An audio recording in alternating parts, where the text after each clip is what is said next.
Welcome to Discover Indie Film. I'm your host, Jeff Howard, and I've got filmmaker Fady Haddad with me. Hey, Fady. Hey, Jeff. Thanks for having me on, man. I'm really excited about this. Man, it's great to have you. So we just finished a podcast that someone can listen to. It's the one before this one in the Discover Indie Film podcast, which you can get on any apps. I assume you're listening to it on an app or online, whatever. But we talked about Fady's wonderful film Lupe, which was at Film Invasion LA in 2020, and how he came up and what made him inspired to become a filmmaker. So you should listen to that podcast. But this podcast, he's going to answer the Discover Indie Film 4 questions, which are favorite films of all time, an underrated film, an overrated film, and a lesser-known film that people should seek out. And I think your smile got a little bigger when I said overrated. I hope you did, because controversy's coming. Everyone hates the overrated question, but it's the most fun to discuss, right? Yeah, for sure. And I will mention that this podcast, Discover Indie Film, spawned a TV series called Discover Indie Film on Amazon Prime Video. It's short films handpicked from the festival circuit. It's really good, really, and I can promise they're all innovative and original, just like Fady's film Lupe. So check it out. Give it 5 stars. And without further ado, I will let Fady just jump right in and tell me his favorite films.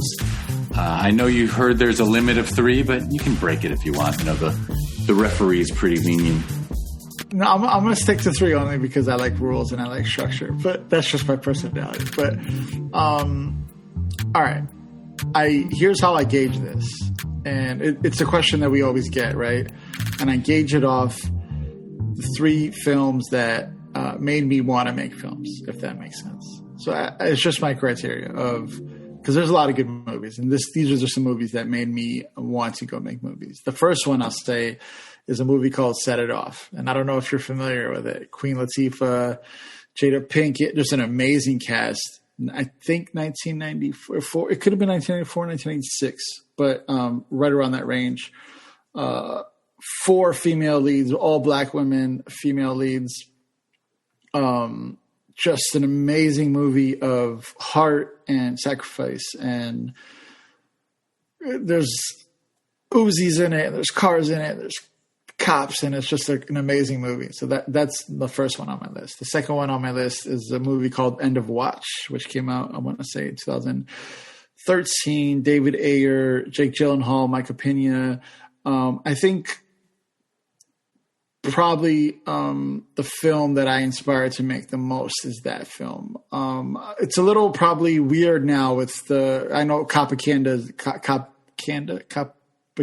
a thing now, where people try to shows about cops are not necessarily the most in right now. But this movie is about loss and toughness and relationships and family, and it comes from a neighborhood that I kind of come from, based in LA, with a really gritty filmmaker in David Ayer. So I think everyone should definitely go watch that. The third movie is a classic, Love and Basketball, right? Black woman lead, black woman director, writer.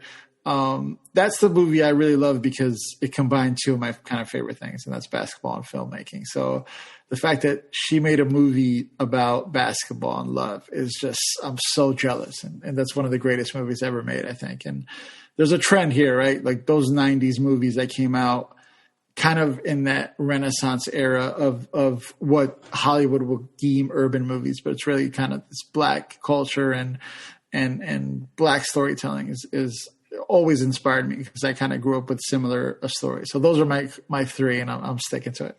Absolutely. And I love how you treated it, because the question is favorite films. It's not, but I got to tell you, when you say Love and Basketball, it makes me so happy because I love that film. Yeah. I was very lucky. I was a member of, it was called Film Independent. Oh no, it was called Independent Feature Project. Now it's Film Independent, the people that put on the Independent Spirit Award. So I got to see like a screening of it with a Q&A and Sanaa Lathan. And I was like, this cast is amazing. It's just it's one of the best acted films. I thought it was an incredible film. Yeah, I couldn't agree more. I think people that I'm friends with always love that movie, but I wish it just got more kind of critical acclaim and got more love kind of in the general ether of America, if you will. And it was loosely based on that guy who played for the Heat, right? PJ. Oh my God, I don't actually know that, to be honest. Yeah, it's inspired by a true story. Where, I didn't know that. Yeah. Oh my God, what's his name? He was on my fantasy basketball team. I should know his name. I mean, it was like 20 years ago, but his name was PJ Brown. PJ Brown. I think PJ Brown and his college girlfriend, she was actually a bigger basketball star than he was in college. This is all totally new to me. So I swear to God. And as soon as I get out. The hilarious thing would be is if I'm thinking of the wrong movie, but now I feel like Googling it while you answer the next question. Wait, have you seen the other two by any chance? Actually, I have not seen the other two. So now you've given me some homework. But I can tell you, someone else has mentioned End of Watch to me not that long ago. Just between us, like I think if you want to wait on Set It Off, you totally could. But I think that's much worth it. Well, actually, no, I saw Set It Off, the bank robbery, right? Yeah. Go really watch cool. End of Watch. I think you will be mind blown by it. I personally believe so. Yeah. By the way, it says right here, Love and Basketball, the Criterion Collection, refreshingly offbeat love story based on the life of Charlotte Hornets forward PJ Brown. Wow, that's just makes it even better because I love PJ Brown. Oh man, he was. I love that you love that basketball player. Now we're going to talk basketball briefly, but a guy who just worked hard, every point, every possession, wasn't a big scorer, but played defense, played hard, passed, helped other people. I mean, he was very cool basketball player. When there was a Knicks and Heat fight, he was in the middle of it, and I just love that about him. Yeah, the Knicks and Heat fight. There you go. All right. Well, so the next question is underrated. All right. So I'm going to cheat here. I only kept 3 there, but I'm going to take 3 underrated films here. Feel free. All right, cool. The first underrated film is a movie called Life with Eddie Murphy and Martin Lawrence. So here's my criteria for underrated. I believe these are movies that generally people think are good, but I generally think people should have them higher and they should be more talked about more in a higher fashion. Does that make sense? Absolutely. That's right. So makes perfect I think sense. Generally people think Life is a good movie, but I think it's like one of the best movies that came out of that generation because the cast in that is just unbelievable, right? And the storytelling, the heart that film has, it makes you feel good. I think not a lot of stories make you feel that anyway. It's like the anti-hero is very popular and all that stuff. And a movie like Life is always welcome. So Life is on there. The other movie is Black Hawk Down. So another movie, right? Generally considered good, generally considered one of maybe it got some 10. Oscar noms, right? I think. Maybe I would have to go back and check, but definitely generally kind of accepted. But the reason I think it's underrated is because I think it should be talked about in the same breath as Saving Private Ryan. Like the way Saving Private Ryan is talked about is this kind of American classic groundbreaking filmmaking. And I think Black Hawk Down was the grittier version of that, if that makes sense. And that cast also like just unbelievable. So that's another. It's a Ridley Scott film, which I mean, and it's dude's a master. Here's the thing: like it's hard to underrate a Ridley Scott movie, especially people generally consider that one of his best movies. But it should really get talked about as maybe the greatest war movie of all time, maybe like a top 50 movie all time. So I think more people should definitely talk about that in a higher breath. And I'm going to debate you because I think when people look at the Ridley canon, I think they're going to praise a lot of his other films way before that one. So calling it underrated is totally right. All right, I'll take. Because they're going to lean on Blade Runner and they're going to lean on Alien, and then they're going to go over to Gladiator if they want something newer. Like, not a lot of people are going to name Black Hawk as like Ridley's crowning achievement. Yeah, I think it should be in the conversation at least for sure. For sure. All right, and you got a third. The third one, there's a movie called Sicario that came out in, I want to say 2015, 16-ish, that I think, I'm not sure why it didn't just kind of bleed into the American culture, didn't get all the Oscar noms. Like that is one of the most tense I've ever felt in a theater in my entire life. That highway scene, for anybody who hasn't watched it, please go. But there's a highway scene that's just amazing. And I think that should get talked about way more. Sicario is so good. That's Denis Villeneuve, right? Yeah. It's before that really put him on before the map, he was a household name. Yeah. I think right. It got attention, but yeah, for sure, it didn't. That's an amazing film. Yeah, you could always tell how the industry takes a movie by when it comes out. And that came out in September. So September is usually like, these are good movies. It's not Oscar bait. It's not a blockbuster, but these are just really kind of good classic movies. But I think Sicario would be a TV series if it was written now. So that's what's kind of fluky about it is.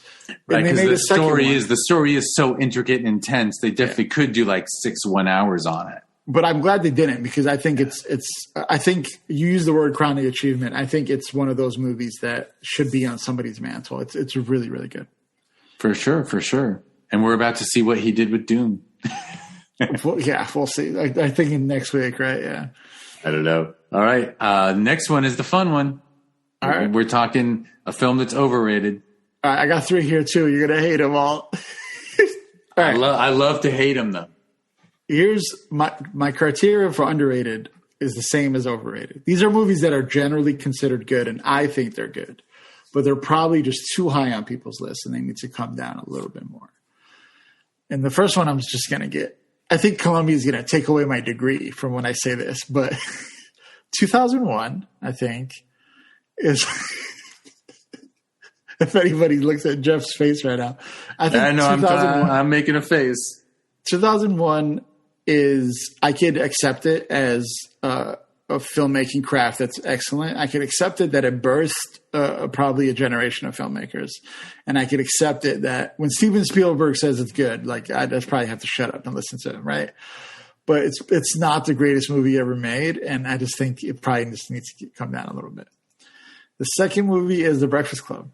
I think would get received a little bit differently in 2021 than it did in the 80s. And I don't want to blame it for coming out when it did, for sure. But just a movie that I can never relate to and I can never understand. And I could understand why people like it. And it also one of those movies that birthed, I think, a generation of filmmakers. But I just think people need to relax on it, I guess, if you will. And the third movie is City of God, which I think is great. But people call it like the greatest mafia movie of all time, and people say it's one of the best kind of crime movies of all time. And I just think probably it probably gets a little bit too much of that stuff. I think it's very good, and I think it should be watched. I just probably think it's a little bit too high. Yeah, I say all the time to people that, in fact, if someone's dedicated enough to this podcast, they're sick of me saying that overrated doesn't mean you're insulting the film. You're just saying that, everyone says this is amazing, and they're missing that this filmmaker has a better film than that, So exactly. Yeah. So yeah, for sure. I mean, Breakfast Club. Man, I saw Breakfast Club at a drive-in when I was in high school when it came out, and I haven't seen it since. So I wonder if it holds up at all, or if it's just the most fugazi bullshit piece of nonsense I'd ever see. Do you know who made that movie? I mean, made it good or who directed it? Who directed it? Yeah, it's John Hughes. Chicago. I mean, I don't want to disrespect the man. He's the man. I don't want to disrespect a fellow Chicagoan, but you could have gone for underrated. You could have gone Uncle Buck, man, because Uncle Buck's a masterpiece from John Hughes. Yeah, for sure. John Hughes is a genius. Yeah, I think John Hughes. I have great love for that filmmaker. Yeah, absolutely, and dearly departed filmmaker, right? Yeah, absolutely. And when he decided to make films for adults instead of teenagers, I thought Trains, Planes, and Automobiles and She's Having a Baby are like two supremely overlooked films. Yeah, I agree. His whole catalog as a whole, I think, is definitely overlooked. Breakfast Club, I think, is good, and nostalgia and all that stuff. I just think probably it probably was for a certain audience that probably wasn't me. Yeah, for sure. And look, we got a 14-year-old in my house, and you revisit a film that you think is, you're like, oh, you're going to love this film. It's great.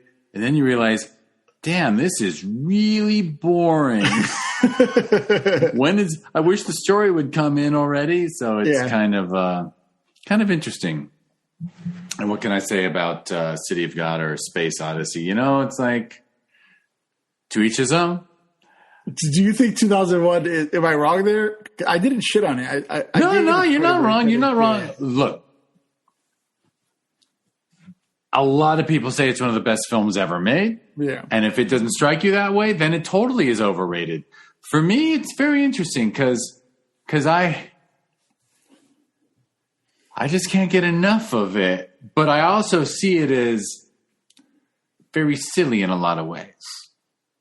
And I think what the fans of it, like myself, do is remove all the parts that shouldn't be there in our memories. Yeah. And we remember the amazing, beautiful, mind-trippy things that just we love. But I'm not sure it would hold up for a first-time viewer, but maybe it does for some. I don't know.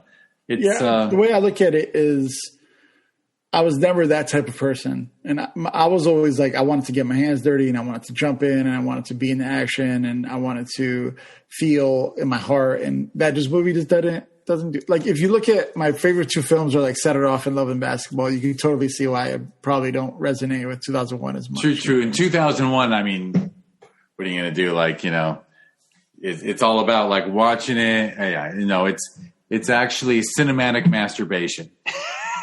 In a lot of ways, and you know, maybe, and to me, it's a compliment. But yeah, and maybe this suspension of disbelief wasn't there for me enough to kind of get into that. Yeah, it's interesting. Good ones. All right. Well, the last question is something lesser known that people should seek out. All right, this is going to be. We'll see if I give you this and you don't know it, then I nailed the question. If you do know it, then maybe I failed. There's a movie called Fresh. 1994. I forgot the director, but I think it's an Israeli-born director. It's about an 8-year-old kid who gets kind of caught up in the drug game and has to kind of like do things. And I think it's probably should have won a million Oscars. And I don't think anybody knows it outside of people who kind of grew up where I grew up. So Fresh is a movie that I think you should go watch along with End of Watch. And I want to talk to you about it privately for sure.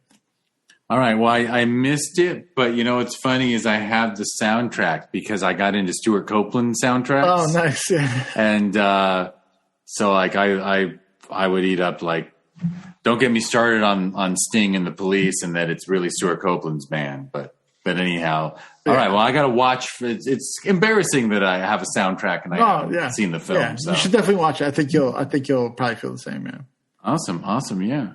All right. Well, I guess we can't debate Fresh.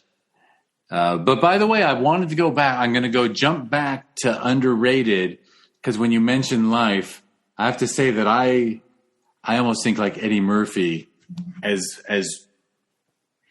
huge as he is as a movie star, I think a lot of his career is underrated. I think, you know, he did a hard turn and did intentionally was combative with Hollywood, I think. Yeah. Partially because he got guilt tripped by Spike Lee into doing it. But because I remember Spike Lee being really critical of him in the media and Eddie got it. He got it. He was like, oh, yeah, I'm not going to make that big old smile anymore on movie posters and things. But I think Eddie's career is way overlooked, especially like the post, you know, blockbuster era. I think he's the first real true movie star of the like everything after like the 70s or 80s. Like he was like the guy. Like he wasn't just the guy. He was like the guy. I know that's hard to understand, but like the lore around him is equivalent to Michael Jordan and Tom Brady or Jay-Z. Like the lore around Eddie Murphy, the circle is that big. And I think he should be talked about in that way.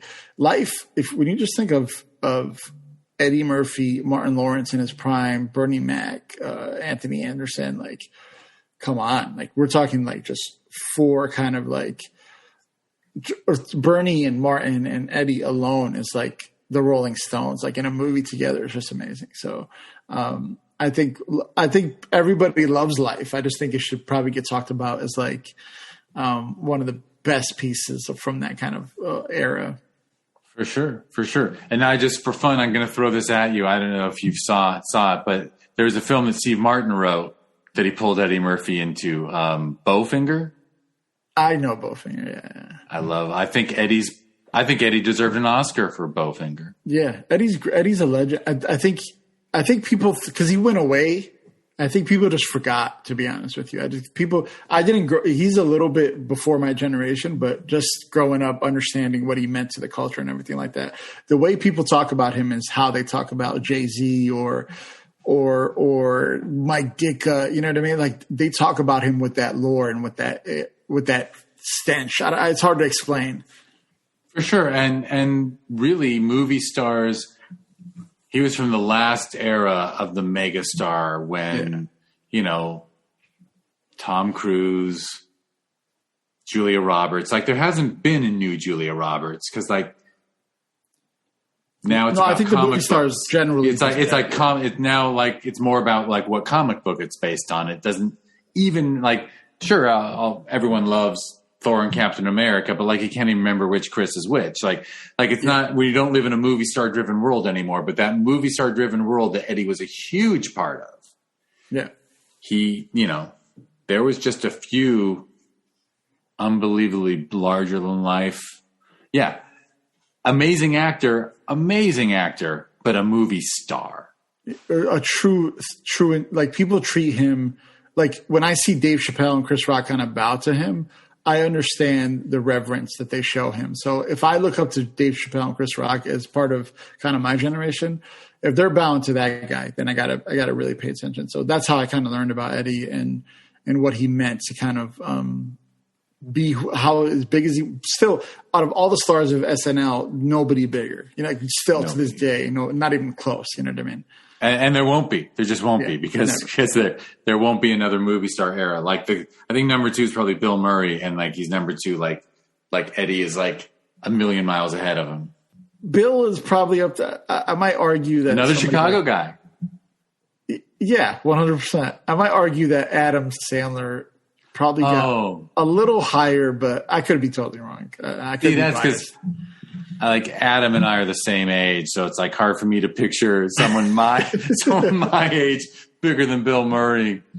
I don't know if I can agree. But I will say the probably second best talent to come out of SNL was another Chicago guy, Chris Farley, and just what he meant to this city. Like not even like forget about it. You know what I mean?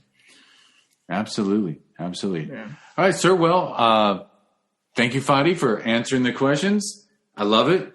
I love when I just love the controversy. I love, people. I'm still looking forward to, if you're ever out in LA, man, let me know. Because we, every once in a while, I try to have a get together where all the filmmakers who've done the podcast, like we meet up and then I can point at one dude and go, so his favorite movie of all time is Dark Knight.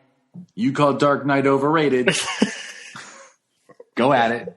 I love it. And now I can point you towards all the 2001 people. Trust me, going to Columbia College, it was like, if I said that out loud, I would get put in a trash can and get beat up. You know what? I'll come right out and say that people should watch Dr. Strangelove instead. Dr. Strangelove, Stanley Kubrick. That film is flawless, brilliant, hilarious. So yeah, if I had to pick one Kubrick, as much as I love 2001, I think I'd say past 2001, go to Strangelove. Yeah, for sure. I agree. All right. Well, it is my job now to wrap this thing up. So first I'm going to ask for stars. Please subscribe to this podcast. Give this podcast 5 stars. This podcast also has a TV series attached to it. Who knew that interviewing a bunch of filmmakers would lead to a collective where we collected a bunch of people's short films together, created an anthology where there's 10 episodes per season. We got 4 seasons. It was so successful that Amazon said, we don't want people watching for free anymore. So now people got to pay 99 cents an episode or 79 cents if you buy them like a whole season, or 10 is $7.99. But it's worth it, and you're supporting filmmakers who make films out of their own wallet, man. They write it, They fund it. They care about it. And it's a chance to see what the next generation's doing.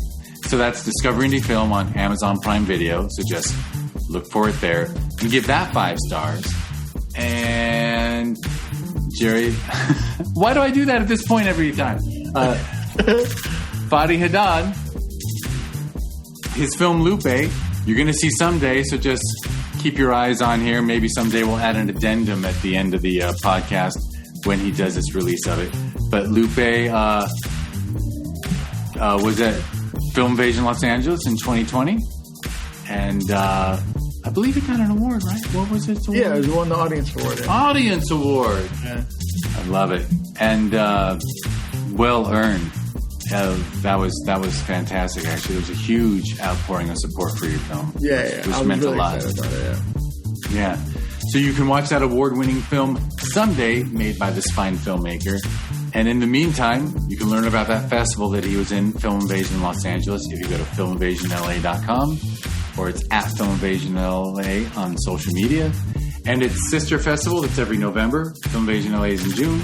In November, we got the Sherman Oaks Film Festival, ShermanOaksFF.com, and it's at Sherman Oaks FF on social media. And Fady, I didn't have you throw in your Instagram. Fady from Chicago on everything. So Twitter, Instagram, whatever. You'll find me at Fady from Chicago. Fady from Chicago. Yep. All over the place. Yep. It's so good when it's unified. I'll try to, yeah. All right. Well, thank you so much for taking the time. I appreciate it, Jeff. Thanks for having me on. All right. And thank you, everyone who listened.